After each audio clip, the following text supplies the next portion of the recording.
So let's open Live and take a look. Just heading over to the dock and clicking on this Live icon, and the software is going to launch for me right here. So initially I'm greeted with a default session, and we're looking at what's referred to as session view. So this is the vertical representation of the tracks, and if I click on this icon over here, I'm looking at arrangement view, which is showing these tracks to me horizontally. So heading back to session view, let's just take a look at what we've got in front of us here. The default setting of a session in Live is going to have 2 MIDI tracks. I've got one here, the second MIDI track here, 2 audio tracks on track 3, track 4. I've got a reverb and delay on return tracks, and then here is the master track on the far right hand side as well. Up above, this is where we're going to set the BPM, the meter, turn the metronome on and off. We've got a transport, which is record, stop, and play on the global parameters, as well as some other stuff that we're going to get to as the course progresses. So there's a lot of windows in Live that you can open and close depending on what it is that you need to see at any given time. So starting on the left-hand top corner, here's this first disclosure triangle. I'm going to click on it, and it's going to open Live's browser. So if I start at the top here, you can see I have a lot of sounds that I have access to, and each of these is compartmentalized into folders, which also have disclosure triangles. And you can see I've got all these presets here. I can open and load any of these sounds. Here are the drums, the virtual instruments that come with Live, all of the audio effects I have access to, and you can see here these are also in categories that I can open and check out the different presets for each of these audio effects.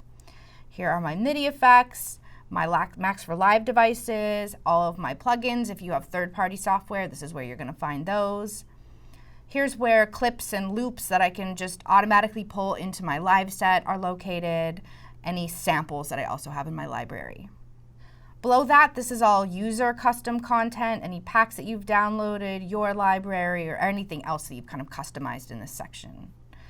So I'm going to quickly just close that window and continue on. If we head to the bottom left, I'm going to hit this disclosure triangle, and I'm opening what's referred to as info view. So this is a really smart window to have open when you start using Live, because it's going to give you information about whatever your mouse is currently hovering over. So for instance, I'm going to put my mouse over this yellow box on track 2.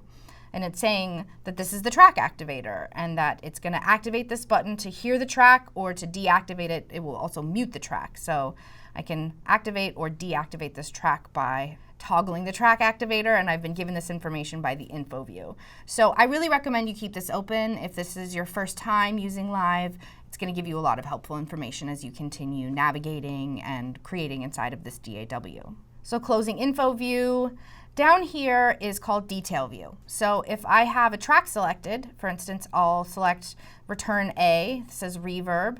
There's a reverb on it. There's a device directly inserted onto this track. So if I have the track selected, I'm going to see that reflected in detail view down here. If I have a clip selected, I'll just create an empty clip here in the second MIDI track. You can see I've got everything that is inside of this clip. So tracks, clips, whatever I have selected, detail view is going to give me information on that. And I can expand or contract this window by pulling up and down here. And then just like the other windows, I can open and close them by hitting this disclosure triangle on the bottom right-hand side. Above that, I can choose to hide or show many things on the window depending on what it is I want to see. So I can see the track faders, I can see the returns, I can see the sends, and I can see the I/O or the signal flow on any of these tracks just by selecting any of these show hide buttons on the right-hand side. So let's take a look at these tracks vertically now. I've got audio 3 selected, so as I move down this track, you can see here is the signal flow or the I/O, which is going to let me decide if I want to bring audio in, where is that audio coming from? Let's say I'm recording something. Where's that audio going to? Currently I have the master selected, which has all this audio flowing over to this master track here. Down below are my send knobs, which is going to allow me to just route signal directly to a send if I want to quickly put some reverb, delay, or whatever's inserted on any of these return tracks. And then down below, here's my track fader, here's my pan pot if I want to knock them a little bit to the right or to the left, my track activator to mute or activate a track, solo, and record here. And these are also expandable and contractible depending on how much you need to see at any given time.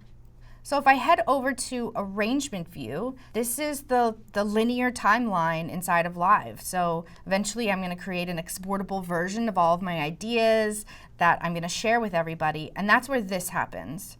But you can see this redundancy with the tracks being displayed, just instead of vertically this time we're looking at them in a horizontal representation.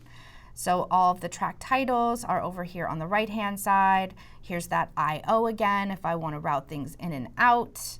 And here's the track activators, here's my fader, here are my sends, my pan pot, my solo, and my record enable buttons here. So you can access a lot of parameters on both session and arrangement view, and depending on what it is you're doing, that's where you're gonna access those things, and we can toggle quickly between them by hitting these two buttons or by pressing the tab key to quickly toggle between both views.